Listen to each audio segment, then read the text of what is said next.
خالد رضی اللہ عنہ کا لشکر خورنک تک پہنچ گیا۔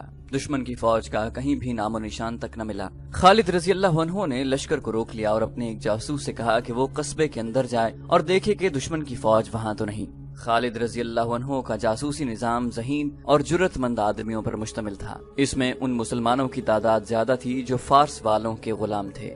وہ دجلہ اور فرات کے سنگم کے علاقے میں رہتے تھے۔ ان میں سے ایک آدمی بھیس بدل کر خورنک چلا گیا اور خبر لایا کہ اس قصبے میں کوئی فوج نہیں اور قصبے میں امن و امان ہے۔ تاریخ بتاتی ہے کہ اس قصبے میں متمول لوگ رہتے تھے۔ آج وہاں خورنک کا نام و نشان بھی نہیں ملتا۔ انسان مٹی میں مل کر مٹی ہو جاتے ہیں، مقام مٹ جاتے ہیں، بلند و بالا مکان اور عالی شان محل مٹ جاتے ہیں۔ زندہ صرف تاریخ ہی رہتی ہے۔ اچھی یا بری انسانوں کے نام زندہ رہتے ہیں، ان کی قائم کی ہوئی روایات زندہ رہتی ہیں۔ آج وہ قصبہ موجود نہیں جہاں تاجر اور دیگر دولت مند لوگ رہتے تھے۔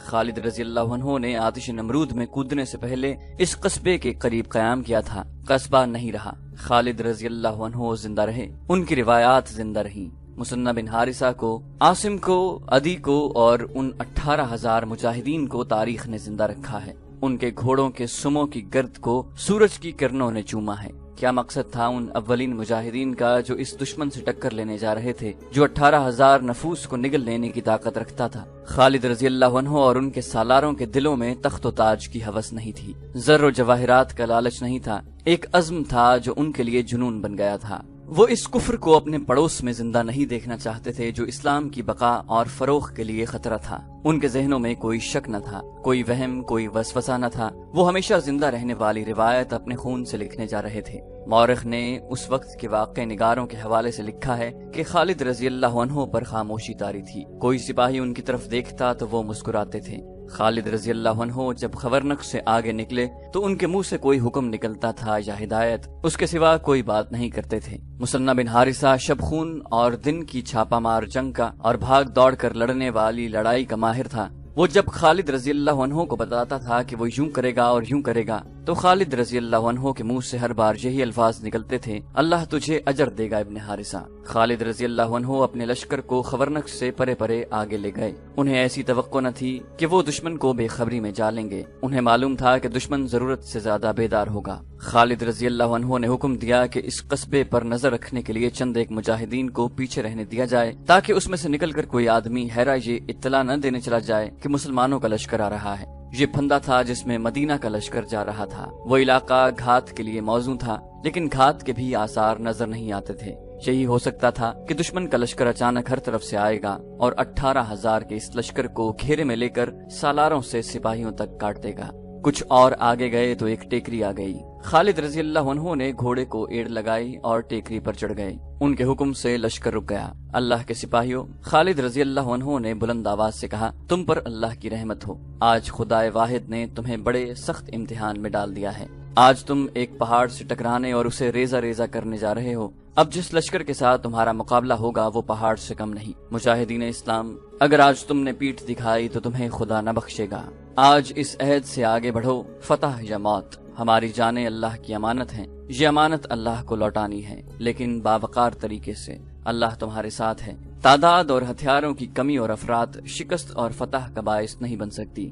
فتح جذبے اور عزم سے حاصل ہوتی ہے۔ اس یقین کے ساتھ آگے بڑھو کہ رسول اللہ صلی اللہ علیہ وآلہ وسلم تمہارے ساتھ ہیں۔ خالد رضی اللہ عنہ نے اپنے لشکر کے جذبے کو اور زیادہ گرما دیا اور لشکر کو آگے بڑھنے کا حکم دیا۔ وہ ہیرا کے عقب کو جا رہے تھے، اس طرح انہیں خاصا بڑا چکر کاٹنا پڑا۔ جب شہر کے قریب گئے تو بھی دشمن کا کوئی سپاہی نظر نہ آیا۔ دیواروں کے اوپر اور برجوں پر بھی کوئی نظر نہیں آتا تھا۔ امنیشیا میں بھی ایسے ہی ہوا تھا اور خالد رضی اللہ عنہ نے اسے دھوکہ سمجھا تھا، لیکن یہ دھوکہ نہیں تھا۔ دشمن شہر خالی کر کے چلے گئے تھے۔ ہیرا میں بھی آتش پرستوں کی فوج کہیں نظر نہیں آتی تھی۔ شہر پناہ کے دروازے کھلے تھے۔ مثنہ بن حارثہ اپنے چند ایک سواروں کے ساتھ شہر کے ارد گرد چکر لگایا۔ ابن ولید مثنہ نے خالد رضی اللہ عنہ سے کہا، سامنے والا دروازہ بھی کھلا ہے اور لوگ گھومتے پھرتے دکھائی دے رہے ہیں، ایسا نہیں ہو سکتا؟ خالد رضی اللہ عنہ نے کہا، امنیشیا خالی تھا، تو کہتا ہے شہر میں لوگ موجود ہیں۔ یہ پھندا ہے ابن حارثہ، یہ جال ہے، عاصم اور عدی کو بلاؤ۔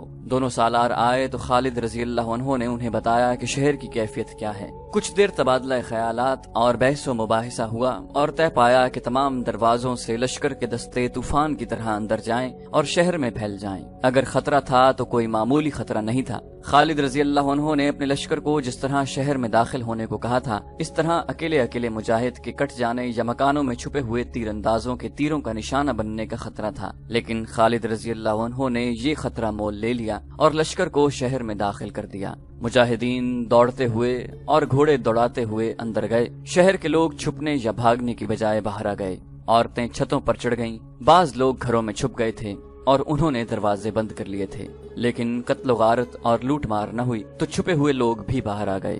خالد رضی اللہ عنہ نے سارے شہر میں اعلان کرایا کہ جس گھر میں آتش پرستوں کے لشکر کا کوئی آدمی ہو اسے گھر سے نکال دو۔ کسی مکان سے ایک بھی تیر آیا، اس مکان کو آگ لگا دی جائے گی۔ شہر کے معززین اور سرکردہ افراد کا ایک وفد خالد رضی اللہ عنہ کے پاس آیا اور بتایا کہ شہر کے کسی بھی گھر میں فوج کا کوئی آدمی نہیں۔ خالد رضی اللہ عنہ نے پوچھا فوج کہاں گئی؟ وفد کے سردار نے کہا مدائن چلی گئی۔ حاکم ازدابہ کہاں ہے؟ وہ بھی چلا گیا ہے۔ خالد رضی اللہ عنہ کو جواب ملا، مجھے کون یقین دلا سکتا ہے کہ ہمارے ساتھ دھوکہ نہیں ہوگا؟ خالد رضی اللہ عنہ نے پوچھا کون مان سکتا ہے کہ حاکم بھی چلا جائے، فوج بھی چلی جائے اور رعایا اپنے دشمن کی فوج کو اپنے شہر میں دیکھ کر بھی امن و امان سے رہے اور اسے اپنے دشمن کا کوئی خوف نہ ہو؟ ہم سالار مدینہ کو یہی یقین دلانے آئے ہیں کہ ہیرا کی رعایا امن و امان سے رہے گی اور امن و امان کی درخواست کرتی ہے۔ وفد کے سردار نے کہا دھوکہ آپ کے ساتھ نہیں ہوگا، دھوکہ ہمارے ساتھ ہوا ہے۔ جس رعایا کو اس کا حاکم اور فوج دشمن کے رحم و کرم پر چھوڑ جائے، وہ رعایا دشمن کو دوست بنانے کی کوشش کرے گی، دشمن کو دھوکہ دینے کا خطرہ مول نہیں لے گی۔ ہم اس فوج کا ساتھ نہیں دے سکتے جس نے کاظمہ میں شکست کھائی، الیس سے بھاگی، امنیشیا جیسا شہر خالی کر کے بھاگ آئی، اور یہ اتنا بڑا شہر اور اتنی بڑی رعایا کو چھوڑ کر بھاگ گئی۔ خالد رضی اللہ عنہ نے پوچھا تم کیا چاہتے ہو؟ وفد کے سردار نے جواب دیا امن۔ شہر کے باشندے امن کی اور اپنے جان و مال کی اور عزت کی تحفظ کی قیمت دیں گے۔ خالد رضی اللہ عنہ نے کہا ہم قیمت نہیں لیا کرتے، خدا کی قسم امن کے جواب میں امن دیں گے۔ کیا میرے لشکر کے کسی ایک بھی آدمی نے کسی کے گھر سے کوئی چیز اٹھائی ہے، کسی کی عزت پر ہاتھ ڈالا ہے؟ وفد کے سردار نے کہا نہیں، ہم صرف اس شہر کے اموال کو مال غنیمت سمجھتے ہیں جس کے باشندے بھاگ گئے ہوں۔ خالد رضی اللہ عنہ نے کہا تم اپنے گھروں میں موجود تھے اور تم ہمارے مقابلے میں بھی نہیں آئے، اس لیے یہ میرا فرض ہے کہ میں اس شہر کے باشندوں کو اپنی پناہ میں لے لوں اور میں اس کی کوئی قیمت نہیں لوں گا۔ جاؤ، امن سے آئے ہو تو امن سے جاؤ، بے شک یہ ہے وہ طاقت جو آپ کو ہر میدان میں فتح دیتی ہے۔ وفد کے سردار نے جواب دیا تاریخ میں ایسا کوئی اشارہ نہیں ملتا کہ خالد رضی اللہ عنہ نے ہیرا کے باشندوں کو قبول اسلام کی دعوت دی تھی یا نہیں۔ البتہ یہ شہادت بڑی صاف ملتی ہے کہ ہیرا کے باشندوں کو یہ توقع تھی کہ مسلمانوں کی فوج ان کے گھر لوٹ لے گی اور ان کی خوبصورت عورتوں کو اپنے قبضے میں لے لے گی، لیکن مسلمان ان کے گھروں میں گئے بھی تو صرف یہ دیکھنے کہ وہاں فارس کے سپاہی نہ چھپے ہوئے ہوں۔ ہیرا والوں نے جب مسلمانوں کا یہ کردار دیکھا اور خالد رضی اللہ عنہ نے انہیں یقین دلا دیا کہ اس شہر کے باشندے مسلمانوں کی پناہ میں ہیں، تو وہ اتنے متاثر ہوئے کہ بعض نے اسلام قبول کر لیا۔ خالد رضی اللہ عنہ کو ہیرا کے لوگوں سے ایک فائدہ یہ بھی ملا کہ 9 مسلموں نے اور 1-2 سرکردہ افراد نے بھی خالد رضی اللہ عنہ کو بڑی قیمتی معلومات دیں۔ ہیرا کے ایک سردار نے خالد رضی اللہ عنہ سے کہا ہیرا آپ کا ہے، لیکن آپ اس شہر پر قبضہ کر کے امن سے نہیں رہ سکتے۔ آپ کو شاید یہ معلوم ہوگا کہ ہیرا کے ارد گرد 4 قلعے ہیں جن کے قلعے دار مختلف قبیلوں کے سردار ہیں، اور ہر ایک قلعے میں عیسائی عربوں کی فوج موجود ہے۔ اگر ہم نے فارس کے نامور سالاروں کو شکست دے دی تو ان قلعہ داروں کو شکست دینا شاید مشکل نہ ہوگا۔ خالد رضی اللہ عنہ نے کہا اور پوچھا قلعوں کی فوجیں لڑنے میں کیسی ہیں؟ ہر ایک سپاہی جان لڑا دے گا؟ مجوسی سردار نے کہا ہم ان فوجوں کو فارس کی فوجوں کی نسبت زیادہ طاقتور اور جری سمجھتے ہیں۔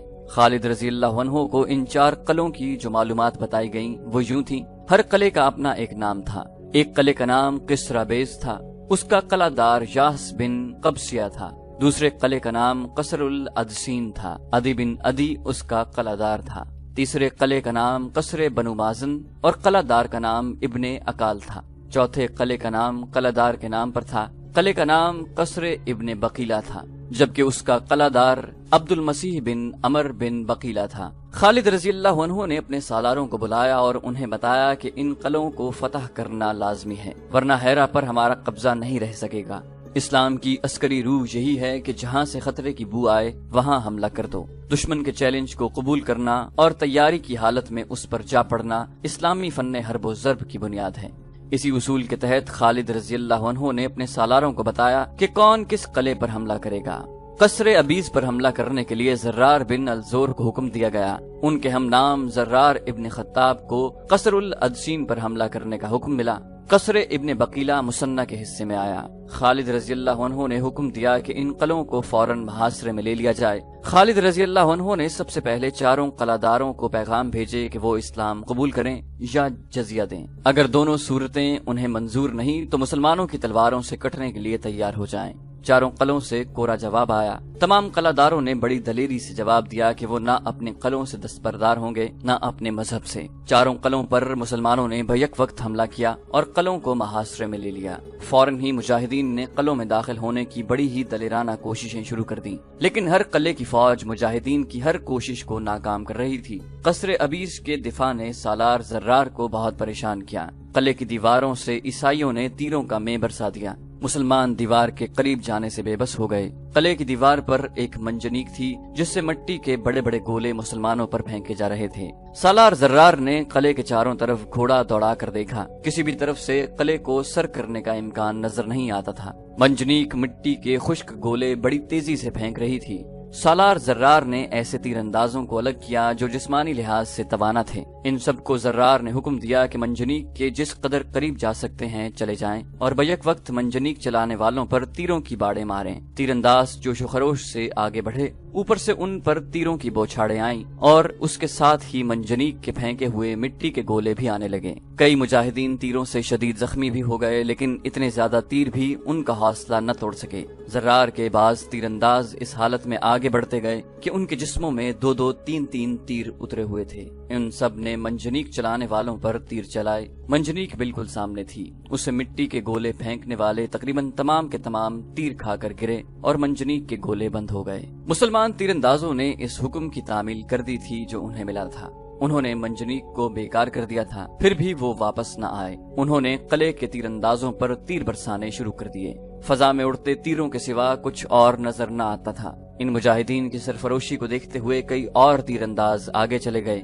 یہ تیروں کی جنگ تھی جس میں دونوں طرف کے آدمی تیروں کا شکار ہو رہے تھے۔ سالار زرار نے جب اپنے ان تیر اندازوں کی بے خوفی دیکھی تو وہ قلعے کے ارد گرد گھوم گیا اور اس نے تیر اندازوں سے کہا کہ وہ اور قریب سے تیر چلائیں۔ باقی تین قلعوں کی کیفیت بالکل اسی جیسی تھی۔ عیسائی بے جگری سے مقابلہ کر رہے تھے۔ مسلمان گھڑ سوار گھوڑے دوڑاتے ہوئے دیوار کے قریب جاتے اور دوڑتے گھوڑوں سے تیر چلا کر آگے نکل جاتے۔ اس طرح مسلمان سواروں کو یہ فائدہ حاصل ہوتا تھا کہ وہ تیروں کا نشانہ بننے سے بچ جاتے تھے۔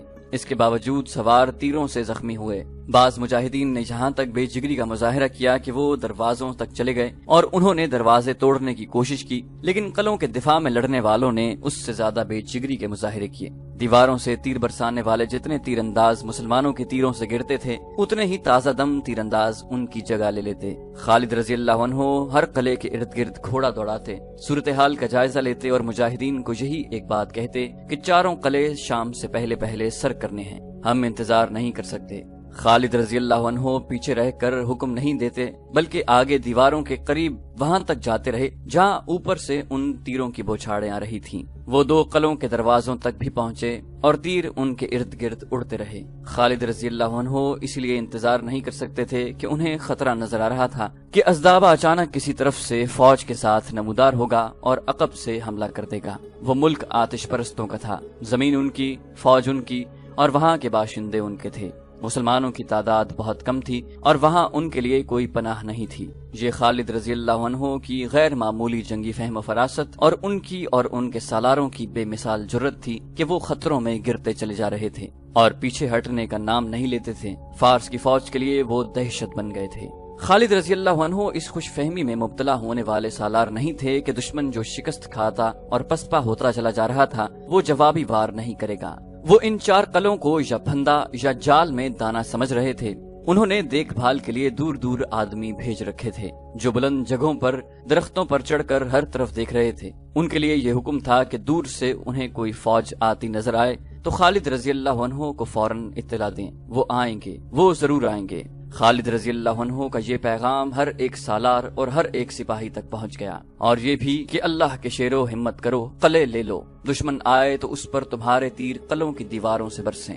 مسلسل لڑائیوں، کوچ اور پیش قدمی کے تھکے ہوئے مجاہدین اپنے جسموں کو جیسے بھول ہی گئے تھے، وہ اب روحانی قوتوں سے لڑ رہے تھے، ایک دوسرے کو پکارتے، ایک دوسرے کا حوصلہ بڑھاتے اور دشمن کو للکارتے تھے۔ ان کے تیر نیچے سے اوپر جا رہے تھے۔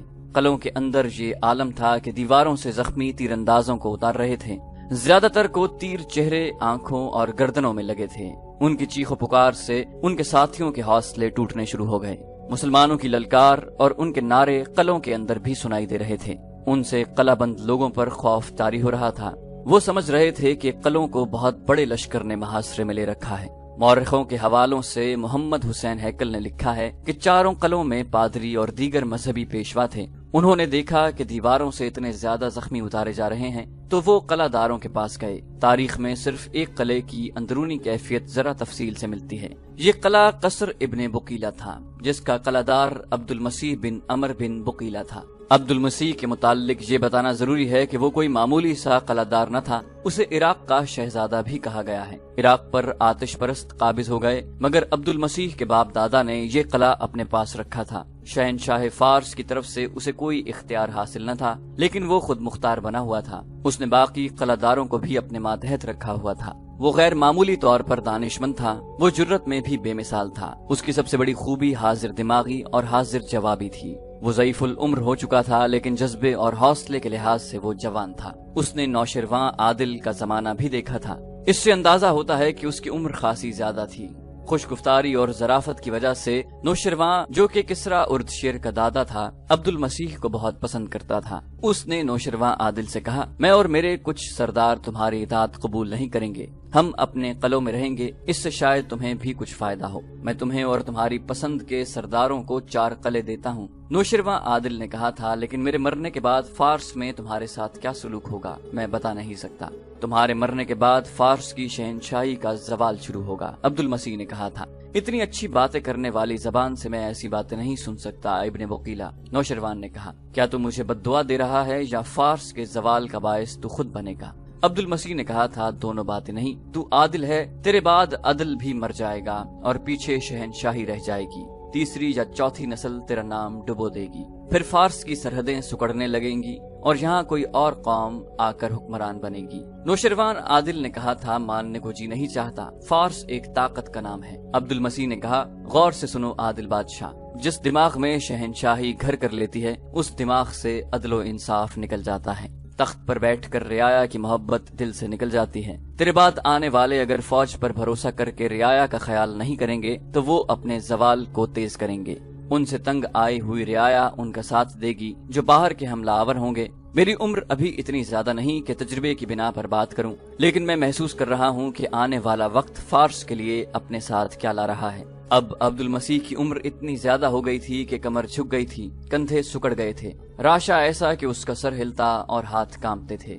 نوشرواں عادل کی دوسری نسل کا شہنشاہ شکست کے صدمے سے مر چکا تھا اور فارس کا زوال شروع ہو چکا تھا۔ خالد رضی اللہ عنہ کے لشکر نے آج عبد المسیح اور اس کے سرداروں کے قلعوں کو محاصرے میں لے رکھا تھا اور اس کی قلعہ بند فوج کا حوصلہ کمزور ہوتا جا رہا تھا۔ اس میں اتنی طاقت نہیں رہی تھی کہ دیوار پر جا کر دیکھتا کہ محاصرے کی اور مسلمانوں کی کیفیت کیا ہے اور مسلمانوں کی نفری کتنی ہے۔ اسے شاید مسلمانوں کی نفری کا اندازہ نہیں تھا۔ مسلمان صرف 18,000 تھے اور انہوں نے 4 قلعوں کو محاصرے میں لیا ہوا تھا، بلکہ بڑھ بڑھ کر حملے کر رہے تھے۔ عبد المسیح اپنے محل میں گیا تو 2 پادری اس کے انتظار میں کھڑے تھے۔ کیا گرجے میں اپنی فتح اور دشمن کی تباہی کی دعائیں ہو رہی ہیں؟ عبد المسیح نے پادریوں سے پوچھا۔ بڑے پادری نے جواب دیا، جی ہو رہی ہیں۔ اور تم یہاں کیوں آ گئے ہو؟ عبد المسیح نے کہا، جاؤ اور گرجے کے گھنٹوں کو خاموش نہ ہونے دو، ہم اپنی فوج اور لوگوں کو قتل عام سے اور ان کے گھروں کو لٹ جانے سے بچانے آئے ہیں۔ بڑے پادری نے کہا، کیا آپ نہیں دیکھ رہے کہ ہمارے کتنے سپاہی زخمی اور ہلاک ہو چکے ہیں؟ کیا آپ دشمن کی للکار اور اس کے نعرے نہیں سن رہے؟ کیا تم مجھے یہ کہنے آئے ہو کہ میں ہتھیار ڈال دوں؟ آپ کی جگہ اور کوئی قلعہ ہوتا تو ہم ایسا مشورہ کبھی نہ دیتے۔ دوسرے پادری نے کہا، لیکن آپ دانشمند اور تجربہ کار ہیں، جو آپ سمجھ سکتے ہیں وہ کوئی اور نہیں سمجھ سکتا۔ حقیقت کو دیکھیں، اس سے پہلے کہ مسلمان قلعہ سر کر لیں اور قلعے میں داخل ہو کر قتل عام اور لوٹ مار کریں اور ہماری عورتوں کو اپنے ساتھ لے جائیں، آپ قلعہ کچھ شرائط پیش کر کے ان کے حوالے کر دیں، یہ بہت بڑی نیکی ہوگی۔ عبد المسیح نے کہا، مجھے سوچنے دو۔ پادری نے کہا، سوچنے کا وقت کہاں ہے؟ اوپر دیکھیں، مسلمانوں کے تیر دیواروں کے اوپر سے اندر آ رہے ہیں، زخمیوں کو کندھوں پر اٹھا کر اوپر سے نیچے لا رہے ہیں۔ کیا آپ دیکھ نہیں رہے کہ دیوار پر اور برجوں میں ہمارے تیر اندازوں کی تعداد کس تیزی سے کم ہوتی جا رہی ہے؟ ناحق خون نہ ہونے دیں۔ قلعے کے باہر مسلمانوں کے حلے اور تیروں کی بوچھاڑیں تیز ہو گئی تھیں، حالانکہ ان کے زخمیوں اور شہیدوں کی تعداد بڑھتی جا رہی تھی۔ عبد المسیح نے پادریوں کی موجودگی میں قاصد کو بھیجا کہ وہ قلعے کی دفاع کی صورتحال معلوم کر کے فوراً آئے۔ قاصد نے واپس آ کر جو صورتحال بتائی وہ امید افزا نہیں تھی۔ دوسرے قلعوں کی کیفیت بھی ایسی ہی تھی جو عیسائیوں کے حق میں نہیں جاتی تھی۔ قلعے کا دروازہ کھل گیا، ایک ضعیف العمر آدمی گھوڑے پر سوار باہر نکلا، اس کے ساتھ 2-3 سردار تھے۔ ان میں سے ایک سردار نے بلند آواز سے کہا کہ وہ دوستی کا پیغام لے کر باہر نکلے ہیں۔ ان کے پیچھے قلعے کا دروازہ بند ہو گیا، ہم تمہارے سالار سے ملنا چاہتے ہیں۔ عبد المسیح کے اس سردار نے بلند آواز سے کہا۔ دیوار سے تیر آنے بند ہو گئے تھے، مسلمانوں نے بھی تیر اندازی روک لی۔ خالد رضی اللہ عنہ کو کسی نے بتایا کہ دشمن باہر آ گیا ہے۔ خالد رضی اللہ عنہ نے پوچھا، کون ہے وہ؟ قلعہ دار عبد المسیح خود آیا ہے۔ خالد رضی اللہ عنہ کو جواب ملا، اسے کہو کہ مجھے اس سے ملنے کی کوئی خواہش نہیں۔ خالد رضی اللہ عنہ نے کہا، میں جانتا ہوں وہ ان سب کا سردار ہے، اسے کہو کہ شام تک باقی تینوں قلعہ داروں نے بھی ہتھیار نہ ڈالے تو ہم انہیں اس حال تک پہنچا دیں گے جس میں وہ ہماری ہر شرط قبول کرنے پر مجبور ہو جائیں گے، کسی ایک کو بھی زندہ نہیں چھوڑا جائے گا۔ جب عبد المسیح کو خالد رضی اللہ عنہ کا یہ پیغام ملا تو وہ جان گیا کہ فتح آخر مسلمانوں کی ہی ہوگی۔ اس نے اسی وقت اپنے سرداروں کو دوسرے قلعوں کی طرف دوڑایا۔ دوسرے قلعوں کے اندر بھی یہی کیفیت تھی جو عبد المسیح کے قلعے کے اندر تھی۔ فوجوں کا حوصلہ کمزور پڑ گیا تھا اور لوگوں پر خوف و ہراس طاری تھا۔ ان قلعوں کے سردار ہتھیار ڈالنے کے لیے تیار تھے، لیکن کوئی قلعہ دار یہ نہیں چاہتا تھا کہ ہتھیار ڈالنے میں وہ پہل کرے اور یہ تہمت اس پر لگے کہ ہتھیار سب سے پہلے اس نے ڈالے تھے، ورنہ کوئی بھی ہتھیار نہ ڈالتا۔ عبد المسیح کا پیغام ملتے ہی انہوں نے تیر اندازی بند کر دی اور تینوں قلعہ دار باہر آ گئے۔ انہیں خالد رضی اللہ عنہ کے سامنے لے گئے۔ اس وقت خالد رضی اللہ عنہ ایک گھنے درخت کے نیچے کھڑے تھے۔ کیا تم نے ہمیں کمزور سمجھ کر ہمارا مقابلہ کیا تھا؟ خالد رضی اللہ عنہ نے ان قلعہ داروں سے کہا، کیا تم بھول گئے تھے کہ تم عربی ہو؟ کیا تمہیں یہ بھی یاد نہیں رہا کہ ہم بھی عربی ہیں؟ اگر تم اجمی ہوتے تو بھی تمہیں یہ امید نہیں رکھنی چاہیے تھی کہ تم اس قوم کو شکست دے سکو گے جو عدل و انصاف میں یکتا ہے اور جس کی تلوار کی دھاک بیٹھی ہوئی ہے۔ ضعیف العمر عبد المسیح نے کہا، تو جو کچھ بھی کہنا چاہتا ہے کہہ سکتا ہے، تو فاتح ہے، ہمیں کچھ بھی کہنے کا حق حاصل نہیں کیونکہ ہم نے تیرے آگے ہتھیار ڈال دیے ہیں۔ مشہور مورخ ابو یوسف نے خالد رضی اللہ عنہ اور عبد المسیح کے مکالمے لکھتے ہوئے یہ بھی لکھا ہے کہ عبد المسیح اس قدر بوڑھا ہو چکا تھا کہ اس کی بھویں دودھ کی مانند سفید ہو گئی تھیں اور اتنی نیچے آ گئی تھی کہ ان سے اس کی آنکھیں ڈھک گئی تھیں۔ اسی مورخ کے مطابق خالد رضی اللہ عنہ عبد المسیح سے متاثر ہوئے۔ خالد رضی اللہ عنہ نے عبد المسیح سے پوچھا، تمہاری عمر کتنی ہے؟ عبد المسیح نے جواب دیا، 200 سال۔ خالد رضی اللہ عنہ یہ جواب سن کر بہت حیران ہوئے۔ انہوں نے اس بوڑھے قلعہ دار کو اور زیادہ غور سے دیکھا، جیسے انہیں یقین نہ آ رہا ہو کہ یہ شخص 200 سال سے زندہ ہے۔ کسی بھی مورخ نے عبد المسیح کی صحیح عمر نہیں لکھی۔ واقعات سے پتہ چلتا ہے کہ اس کی عمر 100 سال سے کچھ اوپر تھی۔ خالد رضی اللہ عنہ نے کہا، تو نے بڑی لمبی عمر پائی ہے، یہ بتا کہ اتنی لمبی زندگی میں تم نے سب سے زیادہ عجب چیز کیا دیکھی ہے؟ عبد المسیح نے جواب دیا، نوشرواں کا عدل و انصاف۔ اس دور میں حکومت اس کی ہوتی ہے جس کے بازو میں طاقت اور ہاتھ میں تلوار ہوتی ہے، لیکن نوشروان نے عدل و انصاف کے ذریعے لوگوں کے دلوں پر فتح پائی۔ تم کہتے ہو کہ مسلمان عدل و انصاف میں یکتا ہیں، نہیں، میں نوشروان کو عادل مانتا ہوں۔ خالد رضی اللہ عنہ نے عبد المسیح سے پوچھا، تم کہاں سے آئے ہو، کہاں کے رہنے والے ہو؟ عبد المسیح نے جواب دیا، ایک گاؤں ہے جہاں تک کوئی عورت بھی سفر کرے تو اس کے لیے ایک روٹی کا ایک ٹکڑا بھی کافی ہوتا ہے۔ خالد رضی اللہ عنہ نے کہا، کیا تم احمق تو نہیں؟ میں پوچھ کیا رہا ہوں اور تم جواب کیا دے رہے ہو؟ میں نے پوچھا تھا کہاں سے آئے ہو؟ عبد المسیح نے جواب دیا، اپنے باپ کی ریڑھ کی ہڈی سے۔ خالد رضی اللہ عنہ نے جھنجھلا کر کہا، تم قلعہ دار بننے کے قابل کب ہوئے تھے؟ میں نے پوچھا ہے تم کہاں سے آئے ہو؟ عبد المسیح نے جواب دیا، اپنی ماں کے رحم سے۔ خالد رضی اللہ عنہ نے جب دیکھا کہ اس بوڑھے کا بولنے کا، سوچنے کا اور جواب دینے کا انداز مزے کا خیز سا ہے تو انہوں نے تفریح طبع کے لیے اس سے ویسے ہی سوال کرنے شروع کر دیے۔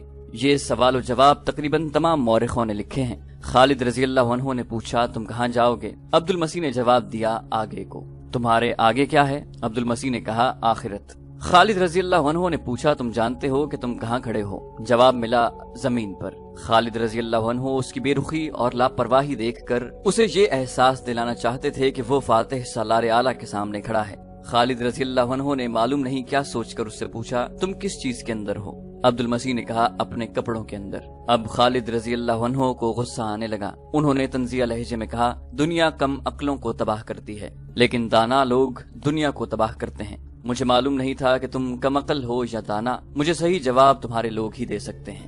عبد المسیح نے کہا اے فاتح سالار، چونٹی بہتر جانتی ہے کہ اس کے بل کے اندر کیا کچھ رکھا ہے، اونٹ نہیں بتا سکتا۔ خالد رضی اللہ عنہ نے چونک کر عبد المسیح کی طرف دیکھا، ان کا غصہ ختم ہو گیا۔ انہوں نے محسوس کر لیا کہ یہ شخص احمق یا کم عقل نہیں۔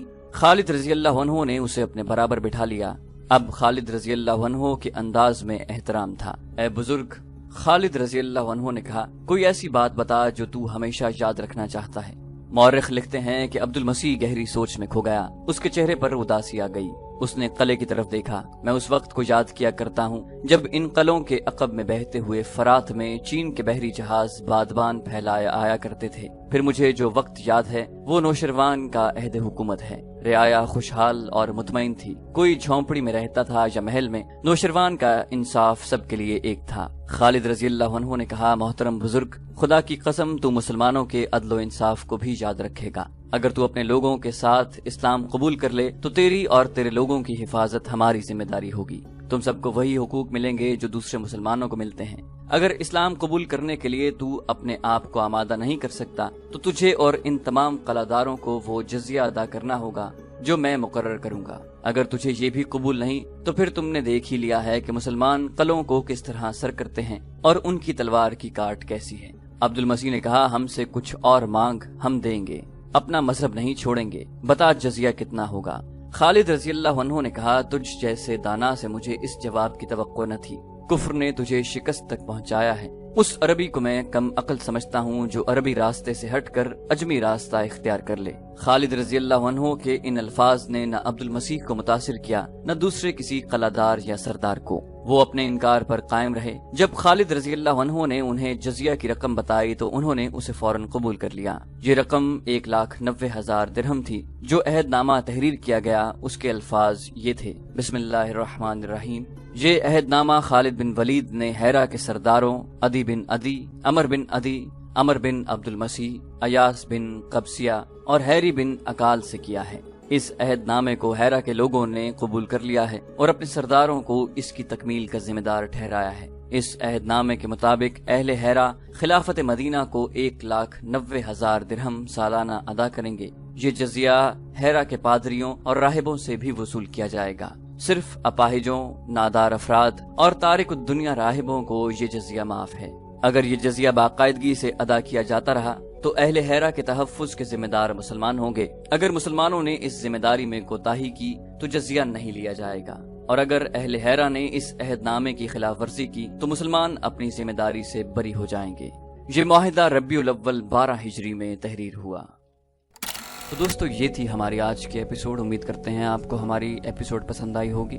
جانے سے پہلے اس ویڈیو کو لائک، شیئر اور کامنٹ کرنا مت بھولیے، اور اگر آپ ہمارے چینل پر نئے ہیں تو اسے سبسکرائب کیجیے اور بیل آئیکن پر کلک کیجیے تاکہ آپ کو تمام ویڈیوز فوراً ملتی رہیں۔